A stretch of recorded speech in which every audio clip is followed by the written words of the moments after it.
So good morning, good day, and good evening to all of you around the world. Welcome to our first of the 3 EU-focused virtual CharIN Tuesdays of this year's second half. Today's one is titled An EU Regulatory Birdseye for E-Mobility. A welcome back to our hardcore fans who have joined since the first CharIN Tuesday Triplet of 2022, the CharIN Tuesday Triplet as mentioned, and of course to our newcomers. So what is our session about today?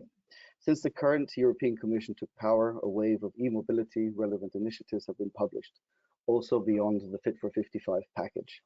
This includes the EPBD, AFIR, grid codes, RED 2, 10T, and so on.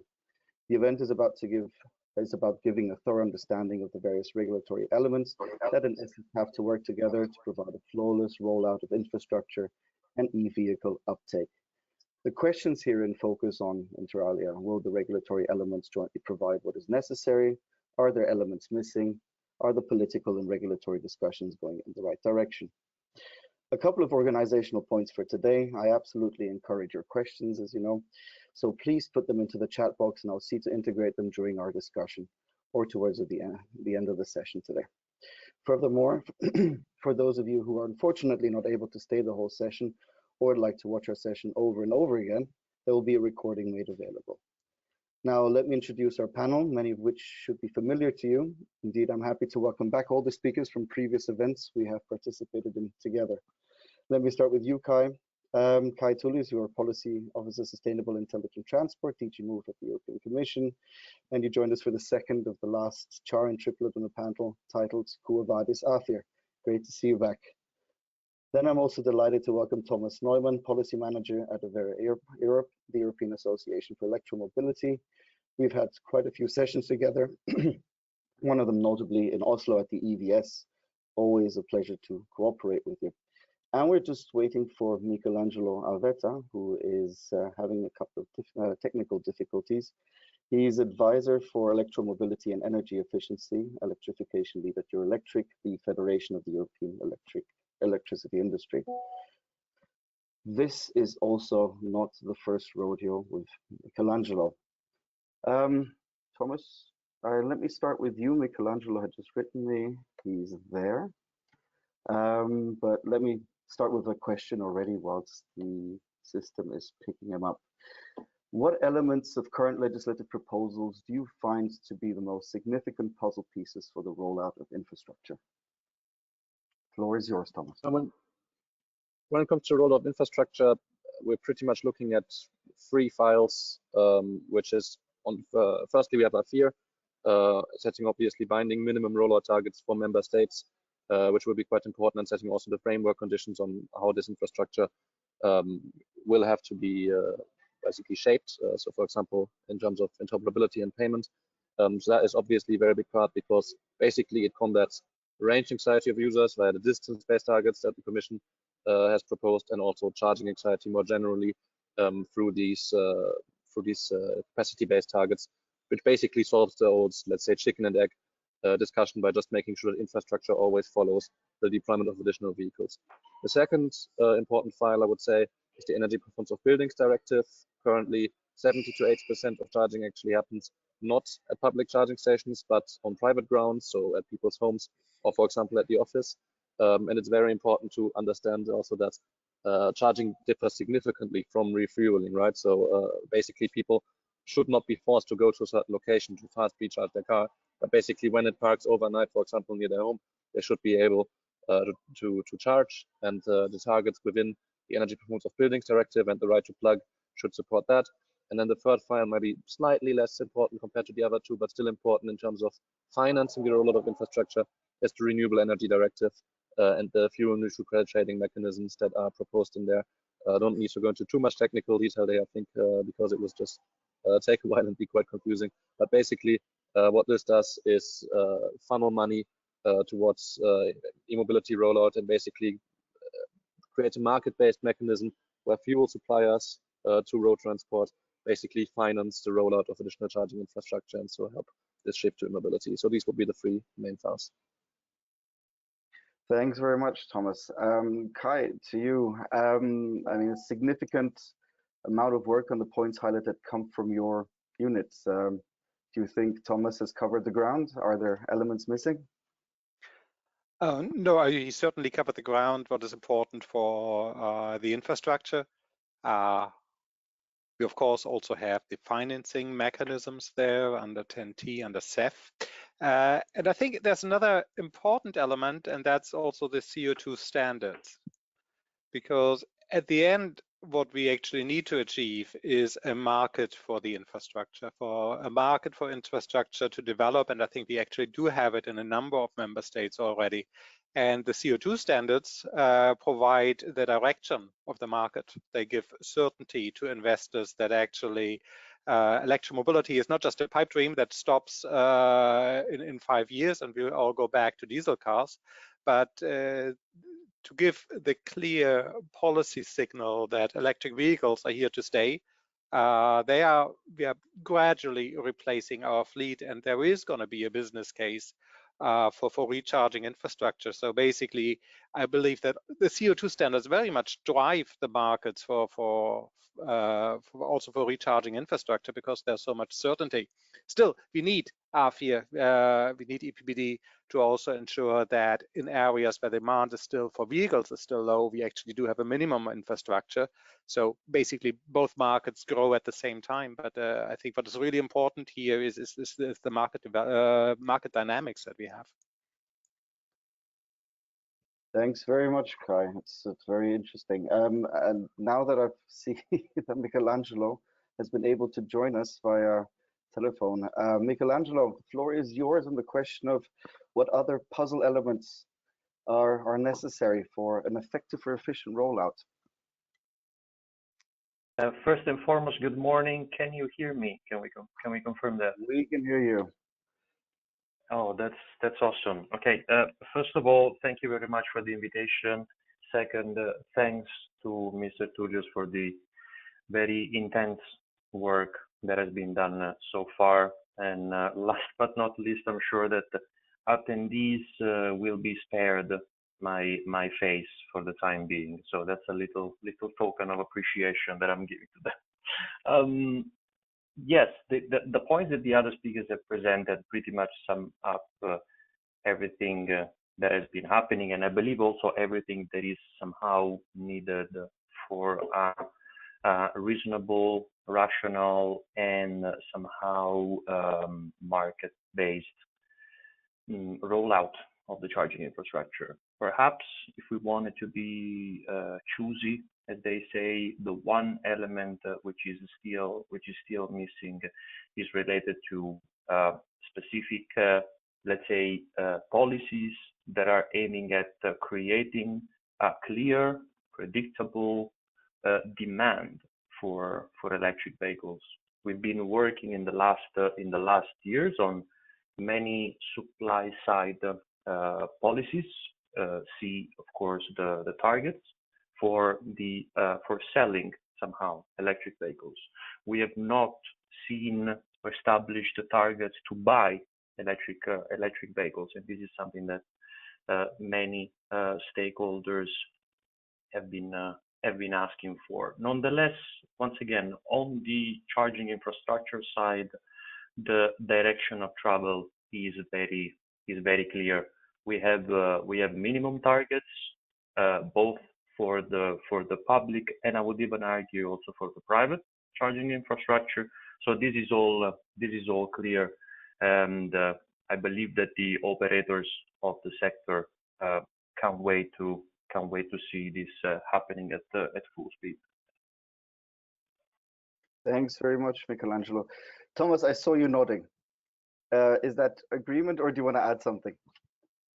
Well, yeah, when we talk about, sorry for the background noise, by the way, at an airport for those who haven't yet figured. Yeah, in terms of demand side measures, one thing that we hope to see in the Commission work program is the measure of a regulation on corporate fleets, which could really be a key lever in this context. Just because corporate vehicles drive more mileage basically than privately owned cars. So basically it would enable us to address the cars with the biggest footprint first. And it also, because they're often leased for 3 or 4 years or bought for, and then sold on, It would also enable a quicker second-hand market, flourishing second-hand market for EVs. So that would be one way of these of addressing these demand-side measures and issues that Michelangelo has raised. Let's see what comes out of the Commission in that regard. Maybe Kai has some sneak peek. Thanks very much, Thomas. So obviously, I'm bouncing the ball back to you, Kai. What's your response? Well, the response is we are actually looking into it. We are looking into how we can actually accelerate the uptake of electric vehicles also in fleets. We know this is happening in certain member states already. We are looking into the possibility, what tools, what instruments we could have on a European level. And so we are assessing the issue. Also with a view of the effects it will actually have on the market, what effects it could have on the prices if we basically force a specific sector to actually buy electric vehicles, what will be the effect on the markets? I mean, we have it a little bit under the CVD already, where we have targets for the operators of public fleets, especially public transport, to actually purchase low emission and zero emission buses here. And we do see that we run a little bit into issues here about the pricing of buses. The prices are going up quite drastically here in Europe. We also have to see how that works in the overall supply of the vehicles. So we should actually, and we have to analyze very carefully if there is really an issue with the uptake of the vehicles that would actually be accelerated by specific targets for specific user groups, or if we are just shifting what is happening anyways, and we just still have, let's say, X millions of vehicles per year. It is just that we shift it to a specific user group, but not actually increasing the overall amount. Because if you're not increasing the overall amount, you don't gain anything. And I think these are the questions that we really actually have to, that we are looking into, and then we assess the issue, and we will come up with something next year. But I cannot tell you what kind of measure that might be. Thanks, Kai. Michelangelo, what kind of measures would you like to see? Oof, I'd like to see a lot of things, but I know I know that Christmas is approaching, but I wouldn't start my list. No, let me say this. I guess me, just like many others, are seeing, let's say, some draft versions, if I may call them like that, of work program for next year. What we are noticing there with regards to transport, decarbonized transport and electric transport is quite encouraging. Indeed, as Mr. Toulouse mentioned, greening corporate fleets has somehow managed to be part of the agenda for next year. I do see also the need for revision of some more technical provisions related to weight and dimensions, mainly in the truck sector, to make sure that electric trucks can overtake conventional trucks. And then, if we are going in the direction of the recharging infrastructure, I do see perhaps the possibility of clarifying some elements related to, for example, VAT treatment, some others related to the payment systems that I know that we're already going into the big topic once again. But the interest remains always there. Once again, lots has been done, and right now I believe, of course, the attention is to see how the trialogues progress for the files that are already under trialogues, and as well planning for the implementation of these measures being discussed right now. Hope that answers your question, Chloe. It does, Michelangelo. Thank you very much. And it also sets up the context for my next, let's say, batch of questions when it comes to the actual coherence or tandem of legislation. Thomas, I'm going to pick on you again. How are things progressing in your view on the legislative side? Is there enough tandem amongst the elements? I mean, just to give one point, is the impact of the desired outcomes that the Fit for 55 package is not and will not be negotiated as a package having a negative impact, or floor is yours? Yeah, I don't have a crystal ball, so the impact of the negotiations and the way they're being conducted, we'll still have to see. In principle, now we have quite a bit of progress since the summer, even on files that were maybe previously stalled a bit. Parliament took its time on, for example, AFIR. But looking forward to finally having tomorrow the plenary vote and then actually getting going on the trilogue negotiations, because the earlier we have certainty about the outcome, the better. I think that's actually a key element here, certainty for industry and for consumers as well. Yeah, so far, as I said, since the summer, things have gotten moving, and we hope that many parts of the Fit for 55 package will hopefully enter into force sometime around next year. Yeah, I think that's all I have to say on that.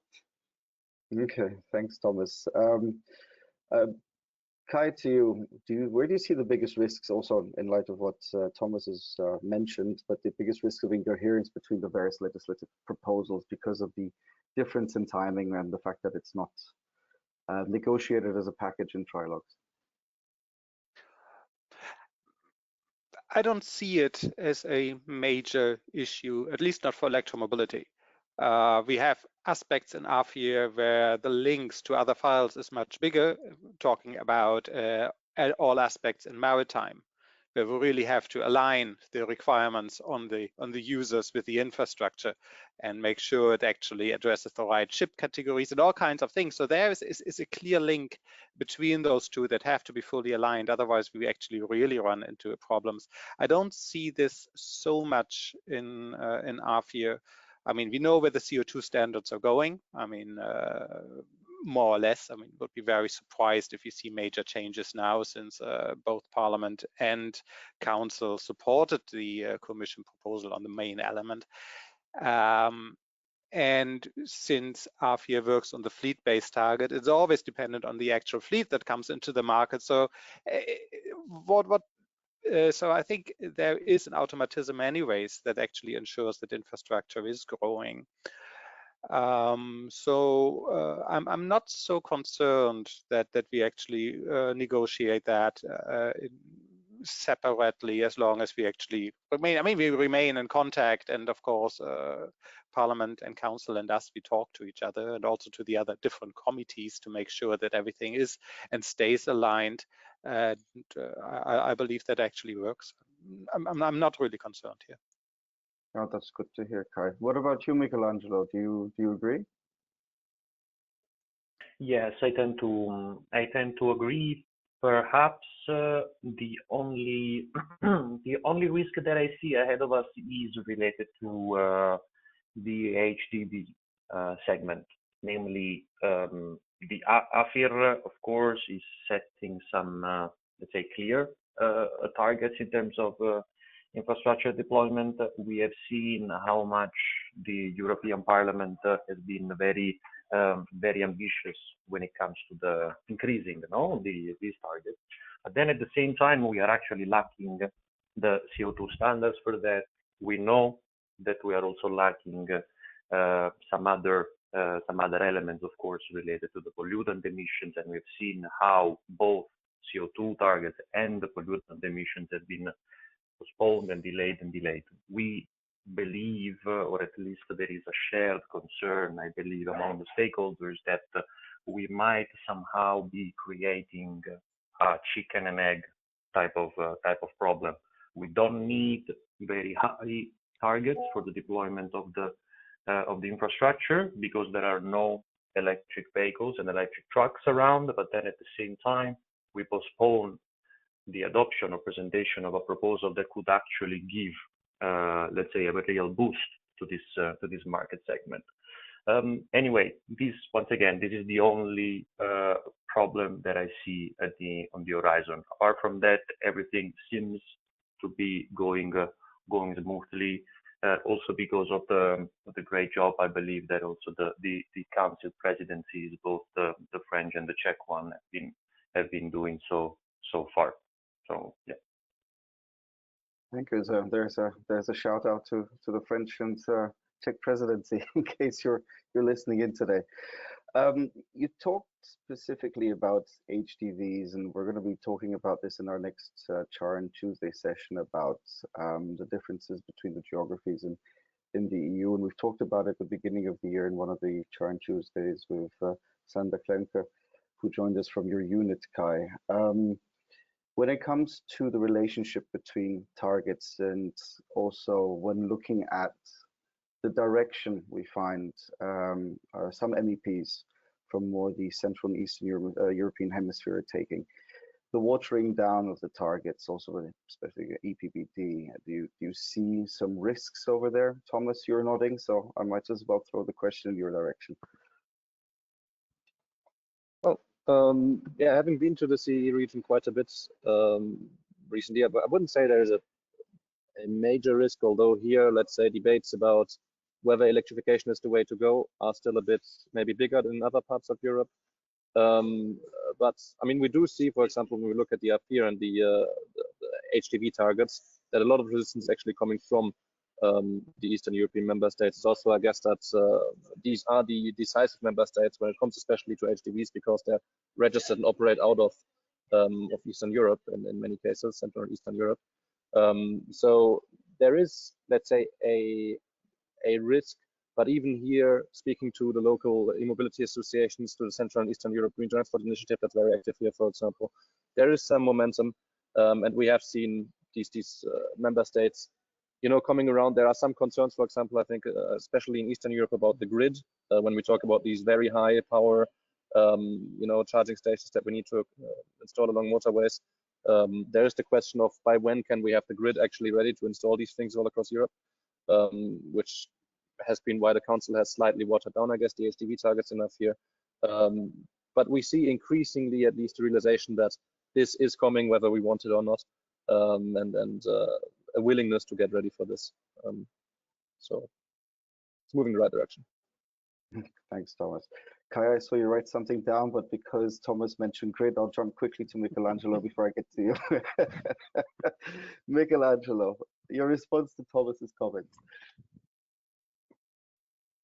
I guess this is the big question. No, everybody's asking whether whether the grid can cope and so on and so forth. And our assessment is that yes, the grid can cope, and this does not mean that there will not be need for work. Of course, grid strengthening rather than expansion in many cases is something that we need according to our calculations. We're speaking of some 35 billion euros that should be going into the grid to make it fit somehow for the e-mobility transformation that we are going through. Of course, there is also a very granular work, I believe, that should be done when it comes to actually understanding where the grid should be strengthened, where that charging infrastructure should be deployed, and it's pretty ironic to say it, because if you look at the heavy-duty vehicles, these electric monsters that will be going around. Well, actually, these are the vehicles that have the most predictable routes, most predictable driving patterns, also in terms of driving and resting times, as per the applicable regulations.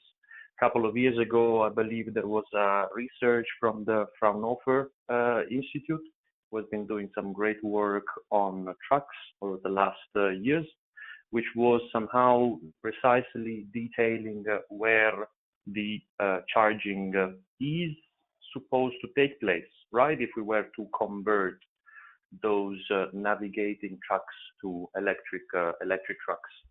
I think that what we need at this point is a clear and shared vision from all the different players, from the local authorities to the distribution system operators and CPOs and OEMs, to clearly understand when and where we need those charging points and when and where the underlying grid should be strengthened. So we know what we need to do. It's a matter of coming together and doing it. And I believe that looking at how important decarbonizing and electrifying transport in the context of the Green Deal is, we won't take no as an answer, I suppose.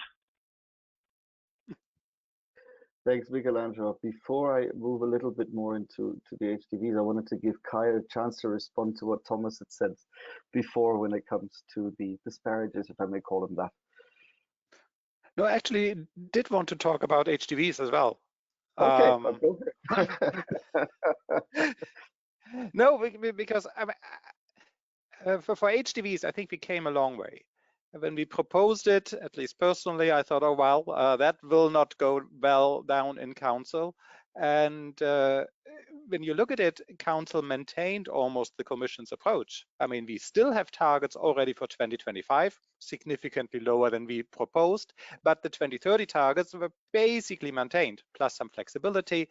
But I mean, what is recognized by the council is that we need a recharging infrastructure across the whole EU. And we need it start to build it from 2025 onwards.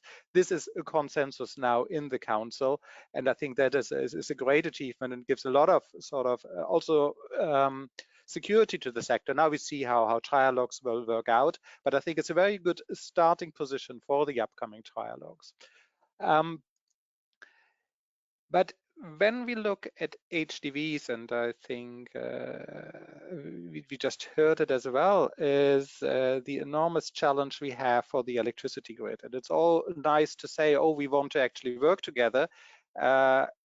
We cannot afford a lack of cooperation here. And we are not talking only about the big recharging hubs on the highways. We are also talking about private depots. Most of the charging for HDVs will be done at private depots, and that will require also new electricity connections to these larger depots, which we actually see already for the public transport sectors. When you actually transfer your depot from diesel buses to electric buses, you actually need to invest in the infrastructure and have very, very good cooperation with the local DSOs to do so. We will see the same in the trucking industry. And what we can't afford, and we absolutely can't afford, is that there are any delays in permitting, any delays in the cooperation with the DSOs to provide the necessary grid infrastructure. And really, it's neither for the depots nor for the big hubs on the motorways, the recharging pools, which will require maybe tens of megawatt. I mean, when you're talking now about a 2.2 megawatt charger coming up, you just need 5 to actually already need 10 megawatt power at a station, at a petrol station, at one of these on the highways. So that's enormous. These will be enormous grid investments, and they need to actually come rather quickly. And what we hear from industry are complaints that actually the cooperation is not that great. I mean, there are this network development plans in place for the electricity legislation, for DSOs and for TSOs. But how do we make sure they actually really taken into account the needs of the HDV sector? I think this is something we really have to look into more carefully to really ensure that the grid, especially for HDV, does not become the limiting factor for the rollout. And this is a little bit of the things I'm a bit concerned of at the moment, also considering how quickly we are now going into the electric trucks, how quickly the manufacturers are pushing the vehicles into the market. So we really have to ensure that the whole ecosystem here really works well together, from the manufacturers to the recharging point operators, but also to the grid. Thank you, Kai. Clear, an absolute clear message.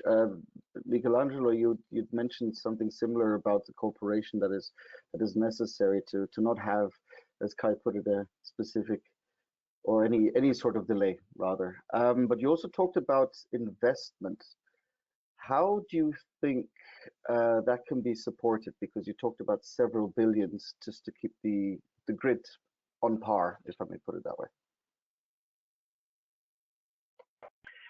Yes, I mean, let's say that cooperation and investments are actually basically the two faces of the same coin in a way. There is clear understanding that we need to do things together because, of course, my success depends on your success. But it's also true that we need to do things together because we need bigger pots of money to do this. Clearly, I think that what we have been seeing when it comes to funding has been quite positive. So I'm thinking of Connecting Europe facilities that have been going towards strengthening the charging infrastructure. I'm thinking of let's say the 10E type of investment. So I mean the funding seems to be there. What is missing, at least according to some of my colleagues, is, let's say, ironing out the barriers that exist for DSOs to apply for EU funds. In a way, we need to facilitate access of DSOs to EU funds and prioritize clearly the investments in grids. This is something that we have seen happening around Europe, and at the same time, just to go back to that issue of the cooperation, I do agree with Mr. Tullius that somehow there is not only a clear need, but there is a pressing need for cooperation. We can definitely not allow these sort of delays to literally represent a barrier to the deployment of electric vehicles. And that's in this spirit that we, at least at Electric here internally, we are driving activities, both internal and external, to allow DSOs, CPOs, and OEMs to come together and discuss the needs when it comes to grid connection procedures, when it comes to grid and network planning procedures, namely everything in around the grid and how the grid needs to somehow evolve and reach this, let's say, the solution for these new challenges. Thanks, Michelangelo. You mentioned internal and external activities. Any of those you can share with us? I mean, you did mention one or two, but in a more practical sense. You mean in terms of what we've been discussing, Glenn? Yeah, exactly. Yeah. So, for example, we had the first meeting. We've called this DSO roundtables. And the first meeting, as I was saying, was related to grid connection procedures. First and foremost, we have started discussing. Let's say, to somehow reach a common understanding of what are the issues that exist, how the different players, and I mean DSOs and CPOs mainly, understand what is a grid connection and what is a grid connection procedure for, of course, charging purposes. We have then started discussing the possible solutions, namely administrative procedures, how to smoothen them, how to ensure that the business operators can have clarity and visibility of how long the process will take. Trying to tackle the fact that different DSOs have different internal procedures for processing this request, and so maybe discussing how we could reach a unified or at least harmonized grid connection procedure, at least in one specific geography. Let's not forget that some countries, just like in the case of Germany, I think have 800 DSOs. So having 800 different procedures might be quite the administrative burden. So we are addressing these issues. We will have another one on network planning, which is going to be, I believe, in just a couple of weeks, and I'll be happy to share any results immediately after that. Thanks very much, Michelangelo. But while it's on the subject of grids, what about grid codes? It's an important discussion at the moment. Grid codes are technical specifications that define the parameters for connecting to public electric network. And I know there are ongoing discussions. There have been some consultations. Do you think those discussions are going in the right direction? Frankly speaking, Glenn, I'm not the best one to ask, as I'm not the one working on this grid code. However, I can give you just a tiny little bit of, let's say, our guts feeling on this. Yeah, I think so. A revision of the network code for e-mobility was long awaited. The part related to demand connection code is definitely relevant. Perhaps the one thing, if I were to just find an issue here, perhaps the one thing that I would lament is related to how the revision of the network code is approached by the regulators. I mean, the process is quite complex when it comes to stakeholders managing to provide their feedback. So it doesn't really respond to the highest level of openness. But we are engaging on that. We are putting together a response to the consultation, which has been opened just some 20 days ago, I believe, by AFIR, and we'll make sure to also circulate with our partner stakeholders our answer to see whether we can find best ways to approach this together. But that is a lot of information you just shared for somebody who doesn't specialize in it. So thank you very much, Michelangelo. Too kind. Thomas, just to kind of complete the triplet, if you may put it this way, cooperation, that was mentioned by both Kai and Michelangelo. What are your views over there? Is there what is lacking or what is working well? Problem is being third in this trio here, because I think most ground has been covered already. So I don't think I have that much to add, but indeed cooperation between the different actors, between all public authorities at the local level, at the higher levels, and between industry, and also between the different parts of the industrial ecosystem is obviously crucial. For example, well, charging infrastructure generally is, I guess, not in a vacuum. It's not just its own thing, but it also, for example, depends on the vehicles. We had earlier the point on certainty in terms of CO2 standards and how many vehicles come to market, right? So it's important that all different parts of the industry stay in constant dialogue in fora such as, well, Euroelectric has the e-Vision Forum, for example, in associations such as CharIN or AFIR, or the Sustainable Transport Forum of the Commission. Yeah, but otherwise not much to add to what the other two said. Thanks, Thomas. So at least all three of you agree. Four of us, if I may put it that way. Kai, you'd mentioned the importance of private depots for HDVs. When I'm driving down German highways, I see, for example, a lot of highway parking centers or charging points or fueling points that are filled with trucks that are staying, for example, overnight. Is that in some way part of the plan? Is there any way to,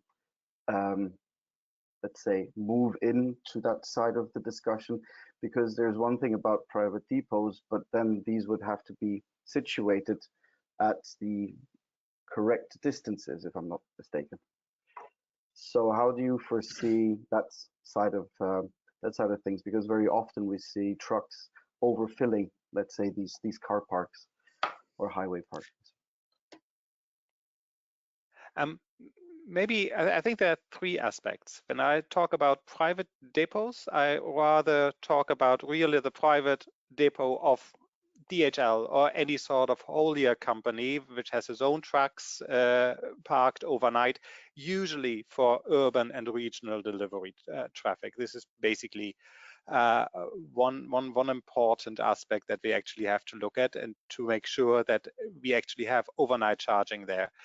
And then we have the aspects of publicly accessible infrastructure on the highways, and there we have two aspects.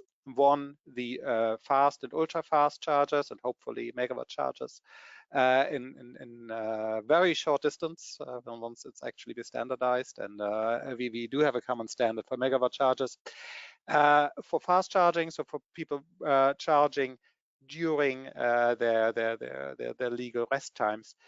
And we have and I think this is what you were referring to, all the overnight chargers. So all the trucks that are parked basically on the highway right now, or in the entrance to the rest areas and the exits of the rest areas, because there is absolutely no way to park. First of all, that's an aspect for 10T. So we are actually trying to address that through 10T to actually get safe and secure parkings, to actually ensure that we avoid these situations, which is not only terrible, it's also a huge safety issue if you actually want to go there with your little smart and you're trying to find your way to the petrol station through all the trucks. It's not a pleasant experience. So there's a huge safety issue. It's a convenience issue also for the drivers to actually have safe places to actually park the car and sleep. So that is, first of all, a 10T issue, to actually ensure that these parking areas are actually there, because they are not. Second step is then to ensure that in those safe and secure parking areas, we do actually have overnight charging available. And this is what we try to mandate through AFIR, to actually have a minimum of charging also available in these safe and secure parking areas. So that's the positive message. The negative message, and you might have heard that, is that Council is not so convinced about the whole concept of safe and secure parking, especially not outside the 10T core network.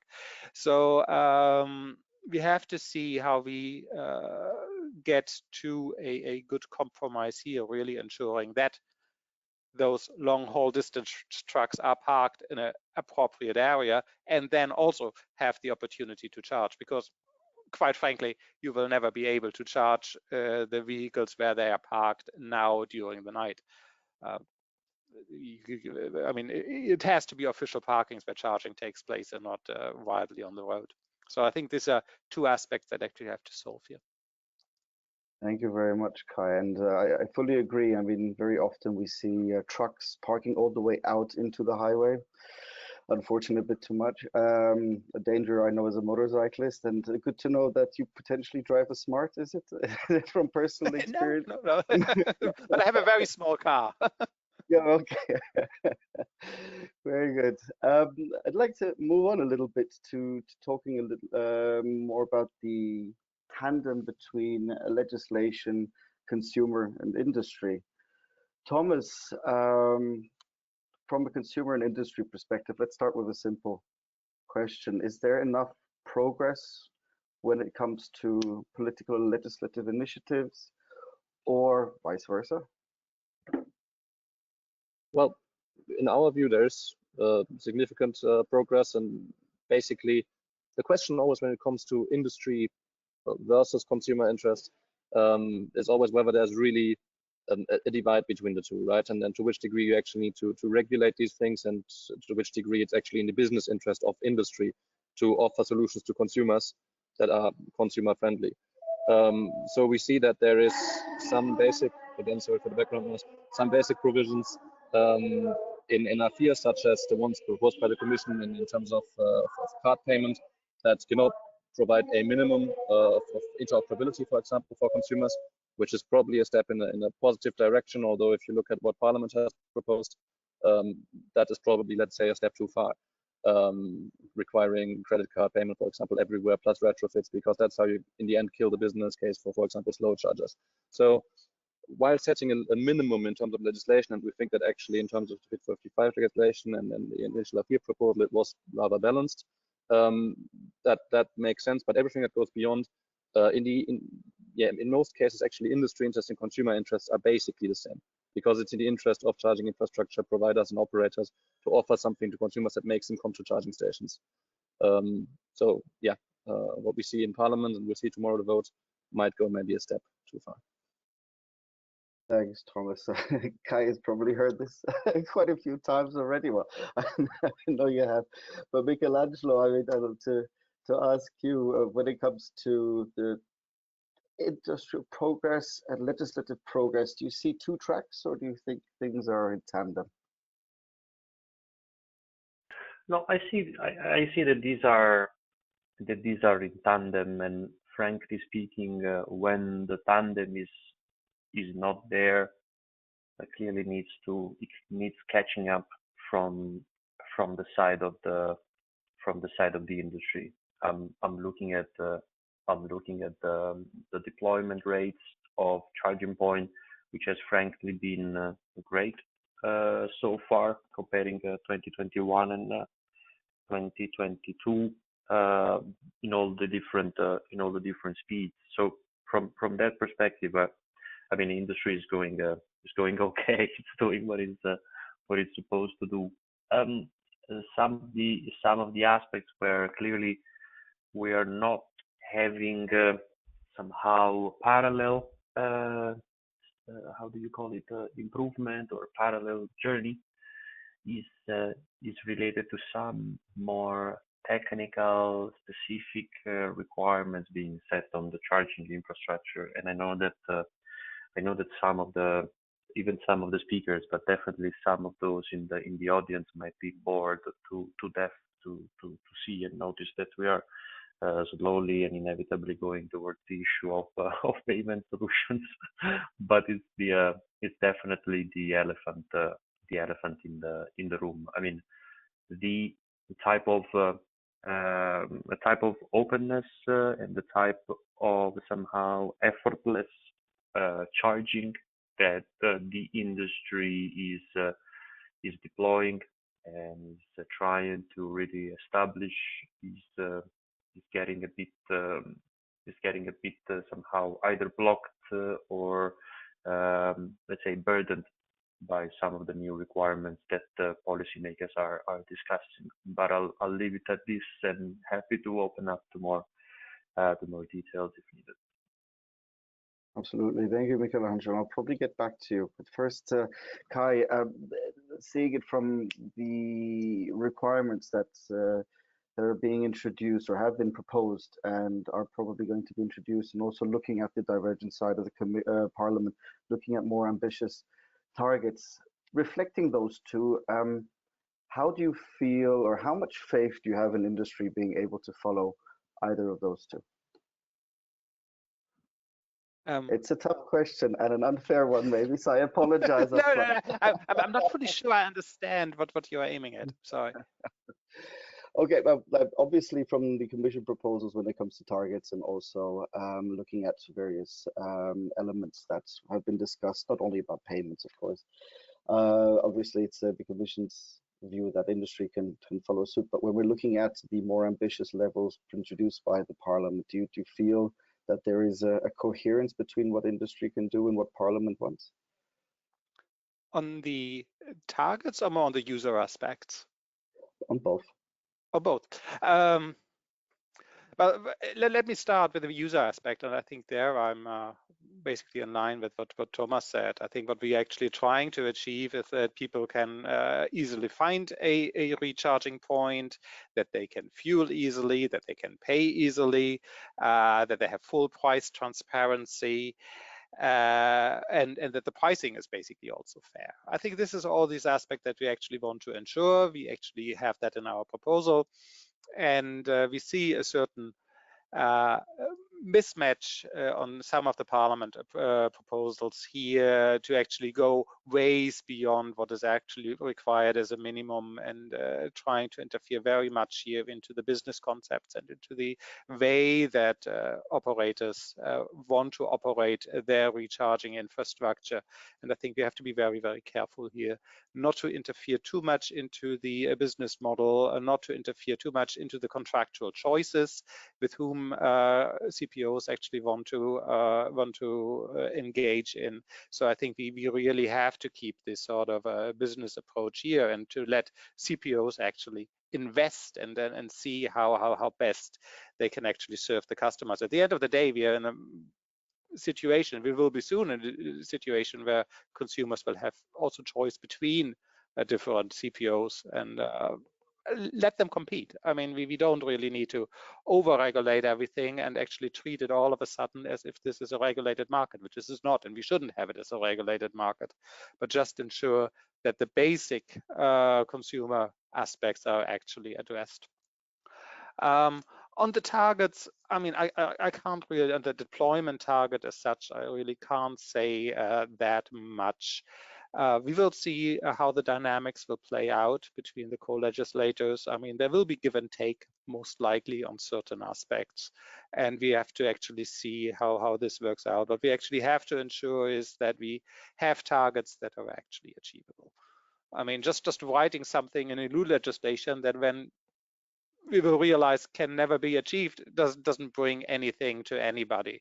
So we also have to be realistic and set targets in a way that member states can achieve. I mean, otherwise, just having infringement procedures that will lead to nothing, because maybe the grid infrastructure isn't there and will not help us. So I think it's very important here to stay realistic on the target, to be ambitious, of course, but also realistic. But let's see how this will actually play out between the co-legislators. Thank you, Kai, also for being very open about your response. And I see Thomas nodding. I presume I see Michelangelo nodding as well, but I'll let him say it verbally. I will be curious to know what the vocal version of nodding is. Maybe I should come in and say yes, yes. But no, I totally agree with Mr. Tulis when it comes to the fact that there is clearly now a new game which is about to start, which is the one of the negotiations. So we're gonna see how much some positions have been set from a merely, let's say, strategic point of view. You might even say tactical point of view. The fact that mandatory minimum targets have been increased by the European Parliament is perhaps a good development. Something that we see with a clear encouragement to the industry. We do see, however, that maybe perhaps at some point these mandatory minimum targets might need to be phased out, namely when a market is mature enough to have enough, and I'm saying this with inverted commas, enough electric vehicles. Deployment targets might not be needed anymore. Let's, for example, look at what the council has suggested. I think they set a 10% of the fleet being EVs, and then when that is the case, deployment targets are not there anymore. And I do think that somehow we might also need to consider the fact that, for example, nowadays a country like Germany, which is I believe it's not close to having 10% of the overall fleet being electric vehicles. Right now, the kilowatt per battery electric vehicle should be around 2.75 kilowatt. So we are already clearly above the targets that are suggested. So somehow interesting to see then how targets set on paper actually then are going to be converted into real life.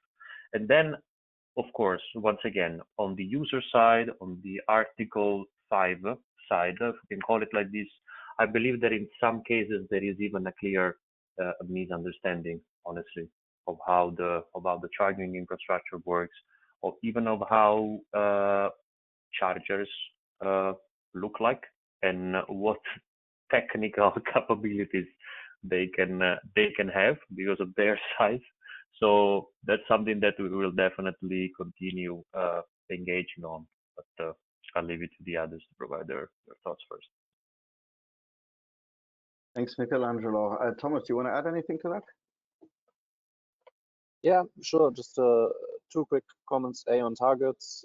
Basically, we're looking at kind of 3 stages of targets, at least in our view, which is very early market stages, and there the Parliament amendments are actually quite strong in terms of, well, if you have very few cars on the road, then the fleet-based targets might not actually ensure a sufficient level of coverage for very early adopters that need to be still encouraged to you know, bring or buy an EV and bring it on the road. So these, let's say, minima of in 2027, I think for 3% of the fleet, and in 2030 for 5% of the fleet, that there has to be charging infrastructure that the Parliament has proposed are actually very important for markets that have basically not taken off at all. Then you have kind of the second stage where you have these fleet-based targets, which are actually a genius way of ensuring that charging infrastructure uptake stays in line with vehicle uptake. And then you have kind of the stage where it's basically market-driven. Once you have a mature market, you don't really need targets anymore. So fully agree with Michelangelo as said there. When it comes to user aspects, the last comment I'd like to make on this is that I think there's also misunderstanding sometimes of what user preferences are, as in you can put a lot of stuff into charging stations and bring a lot of technical requirements and over-regulation into them. And there's some stuff, there are some things that are basically probably necessary, right? You need some opportunity to pay, for example, ad hoc. That makes sense.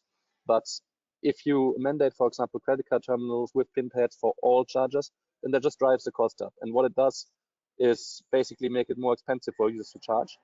And it disproportionately affects load chargers, which are often the most convenient way to charge overnight at a near user's home. And it drives people into very inconvenient situations where they have to go to basically gas stations or fast charging hubs because that's the only thing that's still economical, and charge there for astronomical prices. So something that is, let's say on first thought, it makes sense that, oh, the user interest to have certain technical requirements everywhere and displays and card readers and whatever, in the end makes it less convenient for users to charge and more expensive. And then it's the question, is that really in the user interest? And we'd argue that it probably isn't. Thank you, Thomas. Loud and clear. Can I ask you something about Kai? You'd mentioned CEF and financial instruments as being a significant part right at the beginning of our session. Thomas, just to ask you, how potent are current financial incentives introduced by the European Commission when it comes to the rollout? Sorry, could you repeat the question? I had a bit of like background noise. I hope you're not going to miss your flight. I hope it's not your gate number that they're calling. No, I was asking how potent current financial incentives are that have been introduced by the European Commission in your view when it comes to the rollout of infrastructure. So are we talking about the AFIR, for example, the Alternative Fuels Infrastructure Facility, or the whole system, if you want to look at it that way? Yeah, I mean, anything, yeah, that the things that are in place are helpful, but in the end, we are looking at where it is possible having a market-driven approach without too much, you know, public subsidies, and then wherever you have white spots, or for example, for heavy-duty vehicles, there might be a need for additional support right now that cannot be yet market-driven. But in terms of yeah, financial incentives, maybe you could clarify a bit more what exactly you're talking about, which kind of incentives? Well, we've talked a lot about incentives that are financially introduced also at regional level that help various regions move ahead. And this is something that we've talked in previous CharIN Tuesdays. My question still remains with an evaluation over time. Is there a similar feeling that there is enough, or do we need more? Well, we need it targeted basically, right? So wherever the deployment can happen on a market basis, we don't need a lot of financial incentives, especially not where it costs public money. And then where you have white spots and insufficient uptake that needs to be identified, then there is a need for targeted support. And basically in early market stages where it's not yet self-sustaining, there might be more need for support. In areas where it's maybe more rural, there might be a need for support. But wherever possible, deployment should happen on a market basis without public money and public support. Thanks. Kai, if you see that there is not enough, let's say, financial incentive, do you think there might be more allocation inside of the European Commission? Do you foresee that, or is that too much of a diplomatic faux pas to ask? Well, I'm not in charge of money or budgets here, so what we have is CEF with 1.5 billion. So there is a lot of money available for infrastructure to be built on TEN-T, and we see a number of companies are applying. But I also think that there could be more. I mean, it's not so much that we are struggling with not sufficient funds. It's rather that we really need industry to actually look into the funding opportunities and apply. So I think there is a lot of dynamics and there's a lot of money available. And also looking at you and maybe also the audience here, it's a good opportunity to actually look into it and try to actually make best use of the financial resources that are currently available. Thank you, Kai. Do you feel there's already been a run towards the money until now, or is that a question to us, someone else maybe?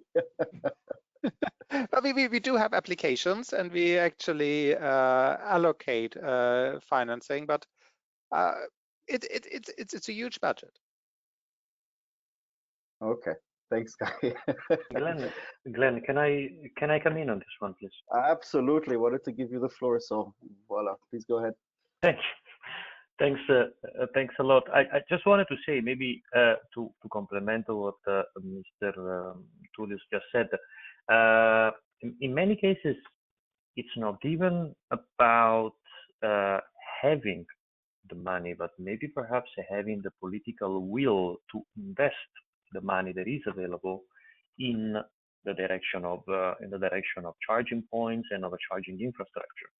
I think that somewhere between 1/3 and 50% of all the recovery and resilience facilities, the plans that have been given to member states after the COVID pandemic, need to be invested to support climate objectives, and the charging infrastructure as part of the green transition is going in this direction. Now we know how much member states have received. There are plans to activate those funds, so on and so forth. So this is just one. This is just one source.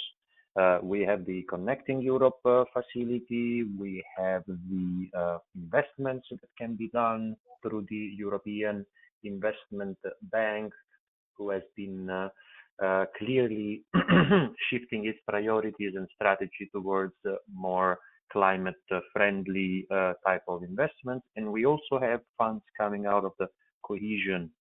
So money seems to be available. The issue is having a clear and strong political will to tackle the issues related to, in some cases, patchy charging infrastructure. But again, it's a matter of political will, in some corner cases maybe of funding, but once again, mostly political ambitions for sure.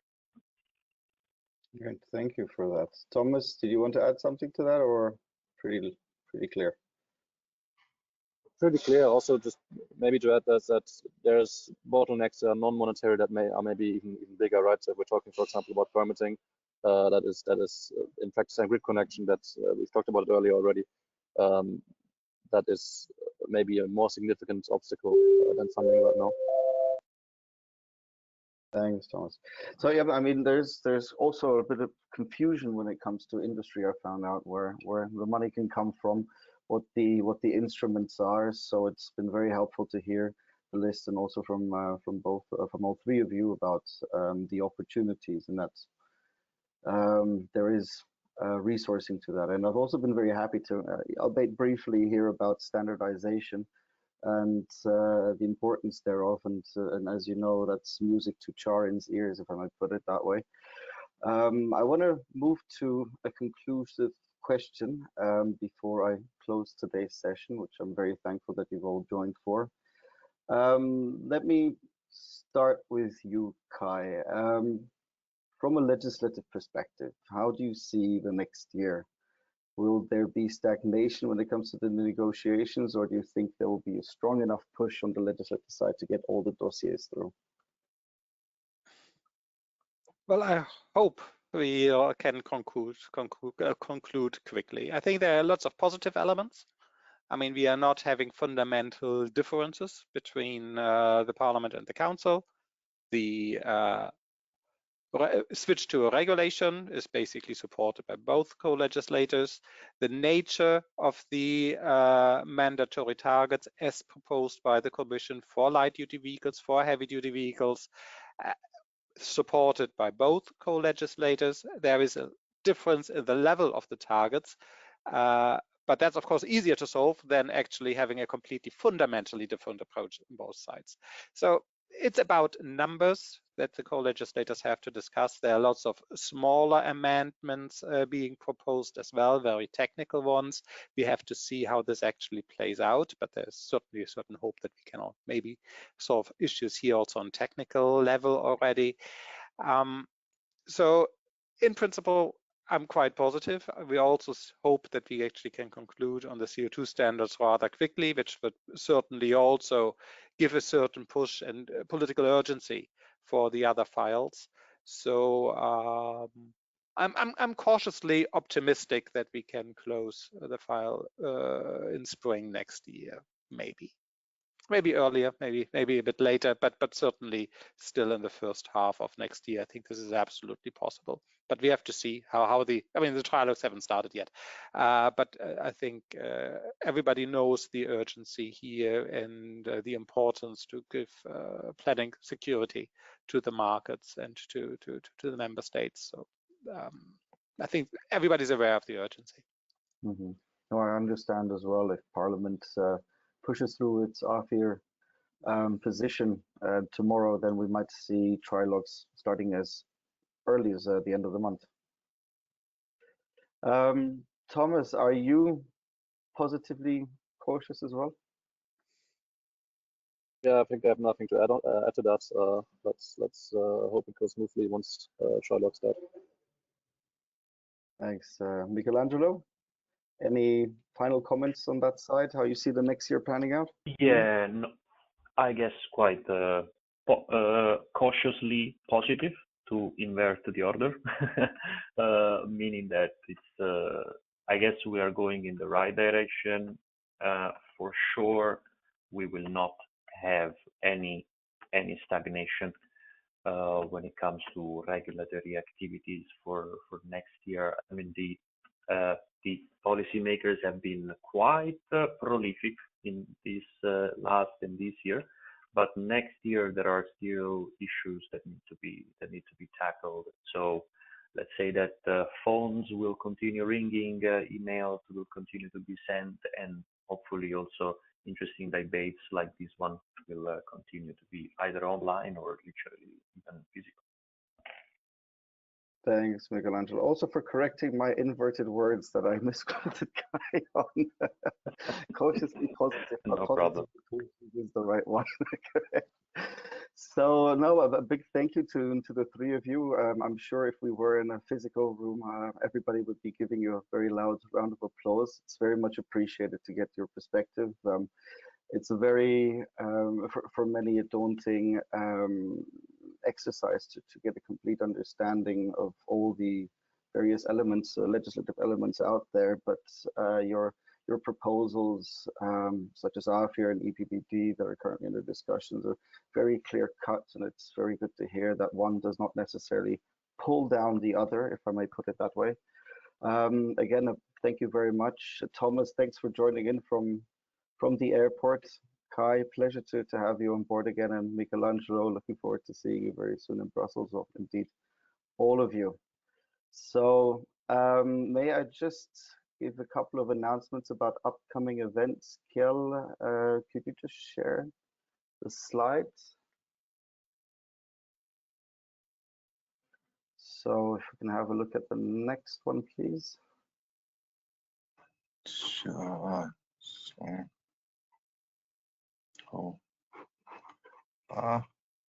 There we go.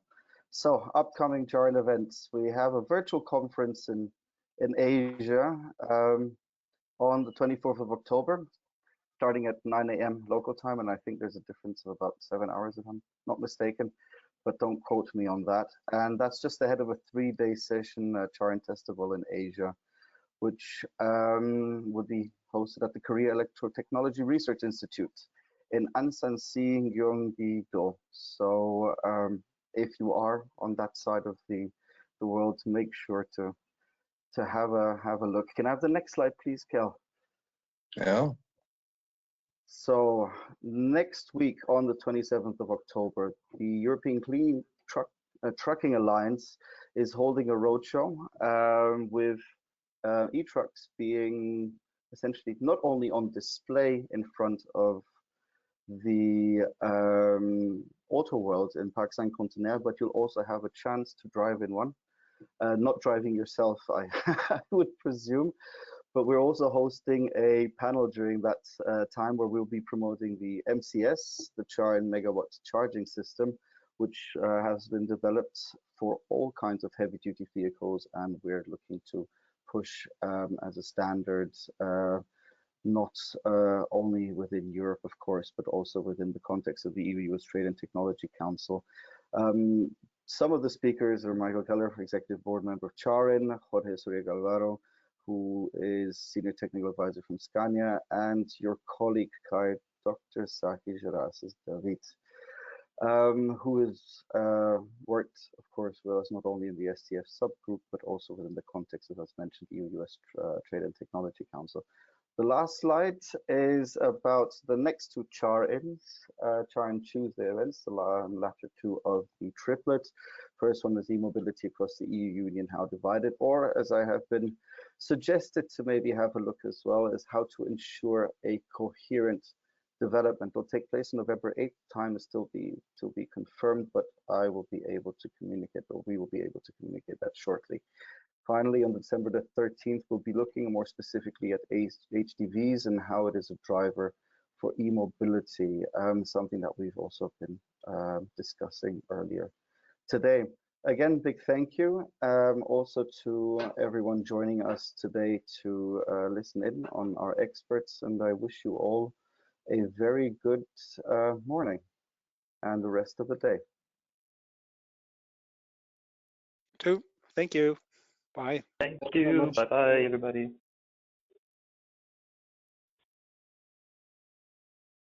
Thanks again.